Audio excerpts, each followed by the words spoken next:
Good morning, everyone. So nice to be back. Nice to be back in San Diego. Uh, this last time I was here was for Choa's Shinzanshiki, and looks at the weight of leadership looks good on you.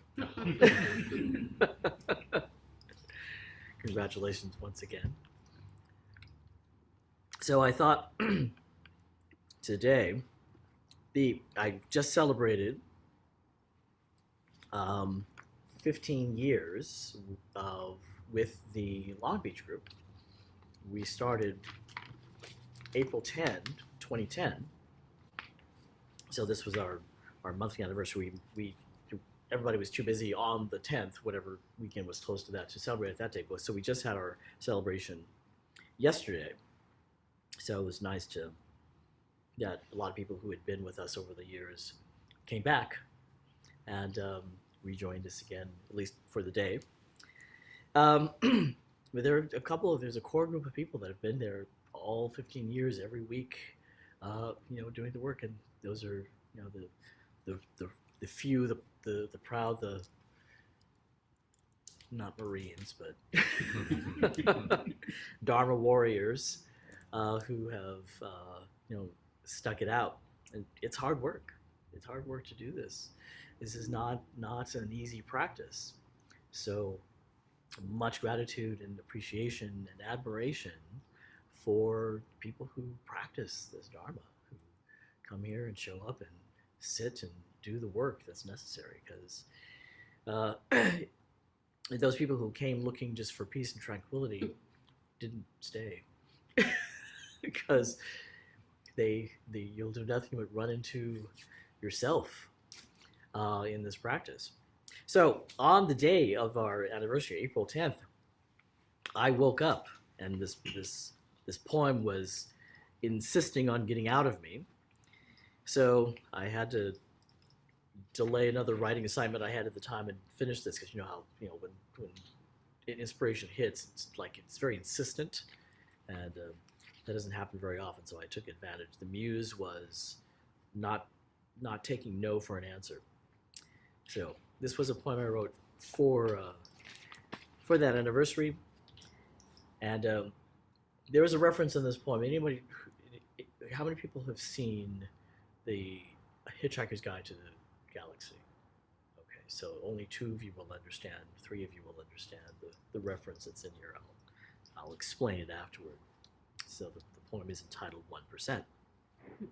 So, the meaning of life, 42.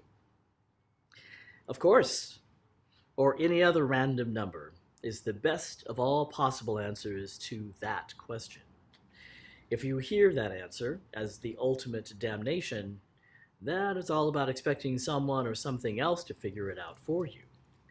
Not only is life intrinsically meaningless, it is meaningless that it is meaningless, which makes it meaninglessness, which is the ultimate freedom, absolute power, and unfortunately, total responsibility. Damn that karma, always there to screw up the mojo. It is a call to action. It is as small as it is big, just a hair's breadth of othering, and all is lost. All is suffering. All this oneness is not sameness. Oneness contains infinite differences, all working in cacophonous concert to create reality just as it is. The good, the bad, the ugly, the beautifully perfect amazingness that is this and every moment. Intimacy is held closest in not knowing and letting go of the delusions of certainty. Compassion and grace cannot be and need not be extended out. They are your natural state of being when the infinite is awake within. Within this infinite intimacy, there is no I, there is no you. There is only stepping up, taking care, and going through with elegant equanimity. This intimacy is where separations dissolve and othering goes to die. This 42, however, is expensive.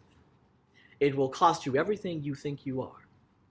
Because inasmuch as you are meaningless, you are therefore inexplicably all possible definitions, all possible meanings.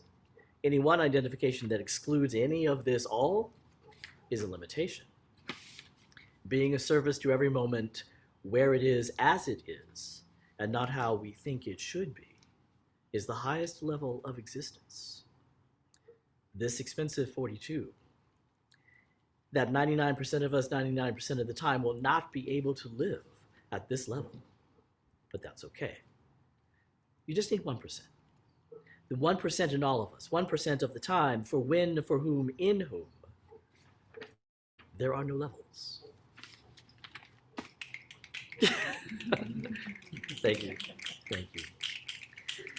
So, was it 3 weeks ago, which was on that anniversary weekend? Is that I'm losing track of time. I think it was 2 weeks ago. So the reason I wasn't in Long Beach was because I was helping host a group of Chapman University students at Yokoji, because every semester they send one of their leadership classes up there to observe service leadership and learn about Zen meditation. So these are 20-something kids who've never, some of them have never heard of Zen, let alone practiced it. So this was a new experience for them. And the one question that I got that kind of stumped me was, so what do Zen Buddhists believe? And I was like,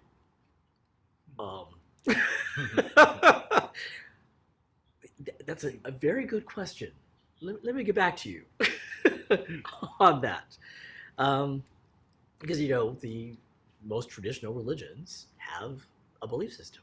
They have a set of rules, a way of doing things, and certainly we have our forms.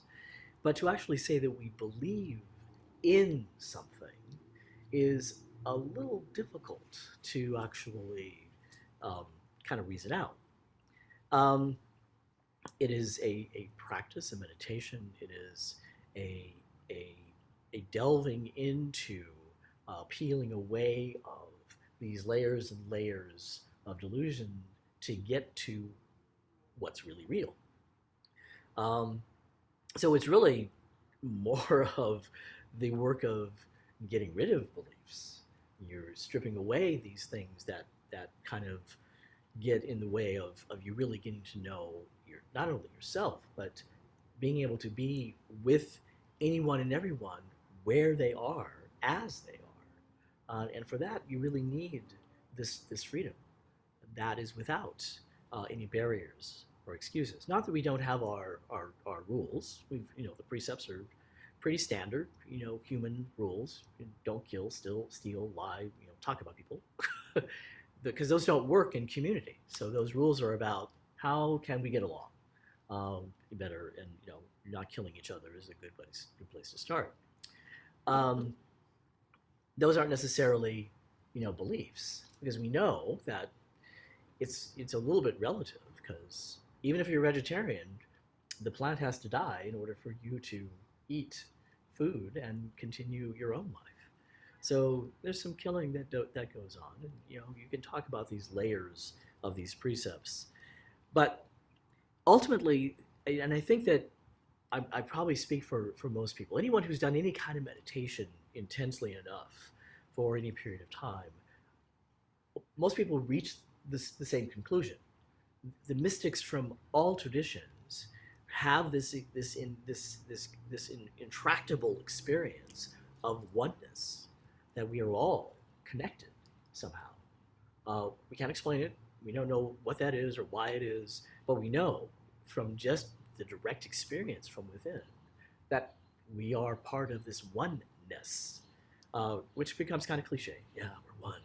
What does that mean? How does it show up? And basically, look around. This is how it shows up. It shows up as some of these things that appear to be separate, external from us, but we know that we're all connected somehow to not just each other, but to the world in which we live in, the universe that we're in, is all one thing, and that getting to that experience is usually convincing enough to bring people back to the cushion. Um, However, then you have to deal with reality, and reality has these struggles, these internal struggles, and we fight against wanting to commit ourselves to be better, or more whole. Um, and then we have all of these external distractions that are constantly telling us, you know, do this, do that, or they're pulling us. And some of them are very serious distractions. Or, family members are getting sick or dying, or these are things that we really have to pay attention to. So how do we maintain our interior commitment to ourselves, to our practice, with all of this stuff that is constantly bombarding us? And certainly, there's no lack of it. It's one thing, and you can turn off your phone for a minute, but we all are tethered to our phones and this constant source of communication and constant source of trying to deal with everything that's out there. Um, that I'm still adjusting 2 years later of being retired. I had at times 3 cell phones with me, because if my personal cell phone, my work cell phone, and if I was on call for the weekend, there was the on-call cell phone that I was constantly juggling, and I had to make sure that the ringers were different, so I knew which phone was ringing at whatever time they were calling me. So this constant connection does not really help with our oneness. It is just something that kind of erodes away at our being complete and whole. So how do we do this? How do we live in this very hectic, very unbalanced and uncertain world right now? I mean, I think it's the worst I've seen it in a long time. A lot of it is just under threat. The tariffs have been delayed, some of them for 90 days, but they're coming, and they're going to have a real impact. So what the world is doing, how it's doing it, is definitely there. We have to, and our job as Buddhists, and you've all chanted the 4 Bodhisattva vows, is to take care of it, is to find whatever compassion we can find to take care of what's right there in front of us. And what's right there in front of us are people, ourselves included, that are going to be affected by what's going on in the world. And Zen is not an escape hatch. It is the opposite of that. It brings you into this reality just as it is. So certainly there are practical things that corporate America taught me very well, was to stay balanced, was keep the to-do list, keep the calendar, and do those practical things to not go crazy. Be sure and schedule time to do the meditation, the practice, take care of yourself, exercise, eat well, all of those very practical things that you need to do just to deal with life realistically. Additionally, what Zen requires of you, I don't know if this stands up as a belief, I hope not, but is that there is no separation between what's internal and what's external. It's all you. It's on you to really bring that in and be whatever the situation is calling you to be, to deal with. And if that is confusion and uncertainty, that's what you are at that particular moment. And how do you remain equanimous in that confusion and uncertainty? So, those of you who've done sesshin, how many have done sesshin in the room? So, preaching to the choir, you know what it's like to sit in confusion and uncertainty, because that's what happens in sesshin. It brings you into this realm that is inside of you, purely internally, that is uncertain and unbalanced. And if you're following the rules, you're doing sesshin, you're sitting still in the midst of that, and you're holding it, and you're taking care of it. That is the practical application of this practice. And even if you've just come for daily sitting, you've had the training of sitting and breathing and letting the thoughts go. Those thoughts are the distractions. So very practical application of that very simple instruction. this, and it's the only reason I do this practice is because it has those practical applications. I can, too much coming to me in my office, 5 minutes. Let me just sit, just be with it, not trying to get rid of it, but just bring it in. It's like, okay, I've got to be with the situation and really be present and really listen, because the only reason, because I've probably told some of you've heard the story before. I worked on the dark side of HR for 40 years with Kaiser, and so no one coming into my office was coming in because they were happy. They were in trouble, and that is what I needed to be present for. Was that constant barrage of problem-solving negative energy, or so-called negative energy. It's just energy. It is, those designations don't really work, and you have that power, that control over how you define what's coming into, because essentially it's meaningless. It has no intrinsic meaning. Any meaning that it has is being applied, sometimes by you, sometimes by the culture in which we live, sometimes by other people who are coming to you. They're they're they're defining the energy that they're feeling as pain. Um, and sometimes their pain is real. Sometimes it's something they've made up. And sometimes with people that came into my office, if I let them talk long enough, they would talk themselves out of their pain. All I had to do was listen. I just had to be present, and invariably they was like, "Oh, thank you so much. You did so much." I'm like, "I did nothing, absolutely nothing. I just sat here, and you did your healing by yourself." And ultimately, all healing is self-healing.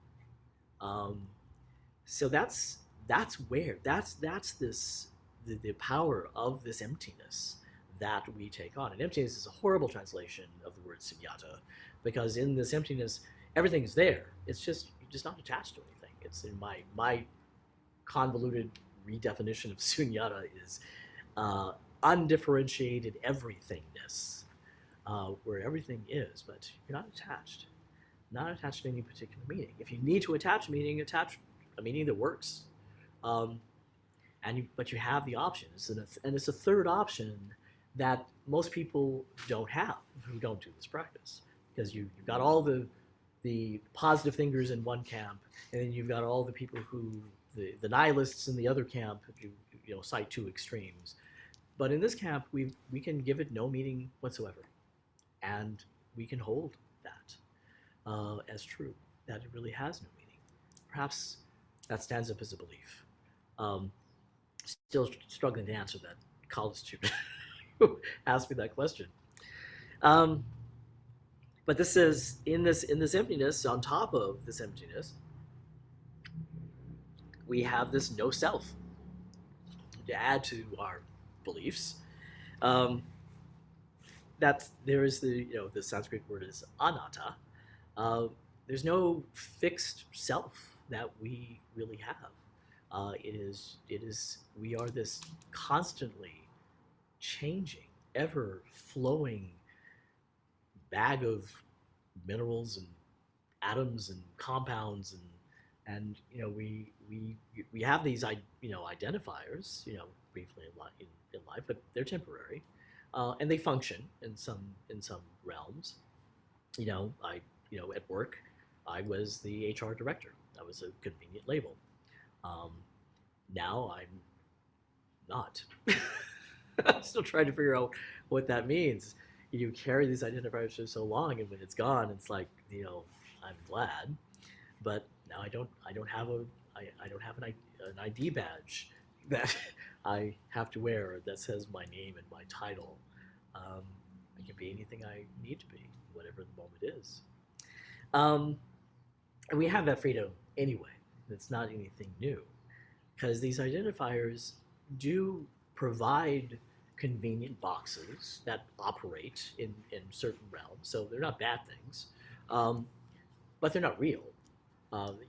Being an HR director has nothing to do with who I am, and I also identify as a musician, as a poet, as a now I teach Japanese tea ceremony, so another identifier. So the list is, we all have our lists of who we are and what we do, And those lists do work. When you need to, flash that badge or show your credentials or write your resume. Um, Not bad things, but ultimately, um, you are not any of those things. Um, Again, the third option, you can hold securely and in equanimity, not being anything at all, not having an identity, and then put on the identities and take off the identities at will, whatever works in a particular situation. Um, that's the convenience, if you will. I don't know if it's convenient because it's hard to get there. It's a lot of work to actually get to really be comfortable without a label, without a name, without a that's a little bit of work that you would do in meditation to really take that on and really see how that shows up for you on a daily basis, hourly basis, in a relationship basis. How do you relate as this no self? Um, and it really doesn't it isn't anything at all. It is because you're dealing with other no selves. They are equally as no self as you are. But these these artificial conflicts, if you will, because we set them up. It's us, them, you, me. I am this and you're that. Therefore, we can't get along, or we can get along, or however we use these identifiers, are just that. They're just labels that are fully malleable, and you are fully free to actually take these on and off. Freedom is a misnomer. Um, you're fully optioned, I think is a better thing to say, because anything you do has karmic effects. Sorry, no way out of karma. Anything we cause will come back to us in some way or another, and it has a ripple effect on everything and everyone around us. And being conscious of that, being responsible and accountable for the effects that we have is an important part. All of that adds up to the ultimate, I think the ultimate belief system that I think that we as Zen Buddhists share is compassion. I think, I mean, correct me if I'm wrong, is there any chant that we do that doesn't evoke compassion? Quick, think. There's probably one. I'm not counting. Defense. Yeah, okay. There it is. The Dharma at the start of this talk, there's nothing mentioning compassion. I think it's just about like the truth, right? Yeah, exactly. It's the taking care of what is right there in front of you, and really just being present for that. That's compassion. And the three pure precepts, going back to the rules, are in a particular order. I'm not sure how you use them here, but from Yokoji, it's cease from evil, or cease from doing things that cause separation is the first one. That's what in the ceasing, the best way to cease, sit your ass on the cushion and just breathe. Stop doing stuff. Just be still and breathe. The second one is do good.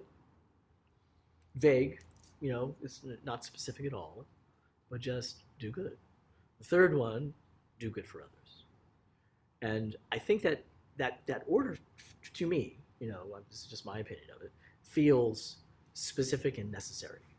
You got to stop doing what you were doing before and kind of recalibrate and figure out what really works, because there's stuff you've been doing before that wasn't working very well, which is why you're here on a daily basis. Then the next one is, okay, what will work? What will cause the least amount of harm? The ahimsa that we do. That's the doing good. Then once you've got that, then it's clear. Next step. Take care of what's in front of you. Who's in front of you? The group that's in front of you. The nation that's in front of you. The world that's in front of you. It's a natural progression. That's the compassion, and it's in every part of our practice. Everything that we do is about raising up the Bodhi mind, raising up the Bodhisattva vows, all about taking care of everybody else before ourselves and making sure they make it to nirvana, whatever nirvana is, um, before we do. And we take that step back and help them accomplish that. Then we do it for ourselves. So I think that's there. That's the those are the kind of the there. There are several three pillars, but those are the more difficult three pillars, I think, for this practice that we believe. Um, if we're to say that we believe, for me, it's more about it's what we do, it's what we practice. Whether I don't have to conjure up any sort of belief system to that, but I can be present for someone else's belief system. So if someone's coming in with a one of the challenges that we had at Kaiser during COVID was the number of people who were anti-vaxxers. They were afraid. They did not want to have to take this vaccine. But because we were federally funded, it was required. Especially anyone who did direct patient care, there was a non-vax option, but it was very difficult to do. You actually had to test twice a week and test negative, and or take the vaccine and take the boosters. So this brought up a lot of stuff for people. Because there was a lot of information out there about that. So dealing with people who were coming into my office saying, I'm about to lose my job because I won't take this vaccine, and literally, this is affecting their livelihood, their families, themselves. They are in pain. How can I, as a representative of an organization that was very pro-vaccine, sit there and be present for that pain? And acknowledge it, because they're not wrong. Vaccines, there is a small chance that vaccines can have negative effects on people. The brother of a friend of mine was one of the 1 in 2 million that actually became paralyzed as a result of a flu vaccine that he took years ago. There is that very small possibility, and that's for people. That's especially since we were forcing this vaccine that had barely been tested on anything and anybody. It was fast, confusing time, and people were just upset. And being present with that pain was an important thing for me to do. And I really had to dig deep, because it was like, just get the vaccine and get in my office. It was my first reaction. I was like, okay, that doesn't work. I've got to be present even with those things that I disagree with. I have to really hear where they're coming from. And a lot of people had some very good reasons for what they had to do. So we worked through it. Only one person declined to do both, because you could either take the vaccine or you had to do the testing. I think we had maybe two people at my facility that said, nope, not doing that. This is infringing on my freedom. I'm out. So they lost their jobs. I don't know. I've retired since then, so I don't know if, because it's not required anymore. Maybe they can come back. But that's what this practice is about. Is really about letting go of your set beliefs or anything that creates any sort of separation, and being present for those things that are difficult, that are hard to listen to, that are hard to be present with. And what a wonderful opportunity the current state of the nation is in, that it gives you to practice that. I say that tongue in cheek, but I'm serious at the same time. How can I be present for my MAGA friends? I have a few, and really really hear them, and understand that there is a faction of our greater community that have felt marginalized by the woke community, if you will, and now they've been given license to speak and say the things that sound horrible to some people. Being present for that, and be present for those on the other side who feel they're being erased by our current administration, and are angry, and are speaking out, and are being activated. This is this is the time to really employ your practice and be present for all of those selves. The most important part of that is take care of yourself first. Cease from practicing those things that cause separation and do good for yourself first before you do good for others. And and what that good is going to change depending on who that is. So really being present for uh, what those differences are, because we can't rubber stamp things like what's good for one person is good for everybody, and that has never been true. Um, so here it is, a very seemingly unbalanced and an uncertain world that we are living in, to practice this equanimity. That is our natural state. Once we let go of those things that create us being on one side or the other, and we just sit in reality as it is without trying to make it other than what it is, that is the natural state of equanimity. Um, but you first have to get rid of that which is causing your own unbalance, because that unbalance is not out there. In this oneness, it's in here. Um, that which we think is external, we own. We are that. That's the hard work. That's what this practice calls for. Not for the faint of heart. Obviously, there are not thousands of people here. So only the courageous are here in this room actually doing this practice. So congratulations and hats off to you. And I encourage you, keep going. It's worth it. Um, um, I remember my first session, which was New Year's session, Zen Center, Los Angeles, 1992. It seemed my memory of it is, Mazumi Roshi always said memory is a lie, so perhaps I'm making up the story. My memory of it was that it was for LA, it was extremely cold, because I felt like I was cold all the time.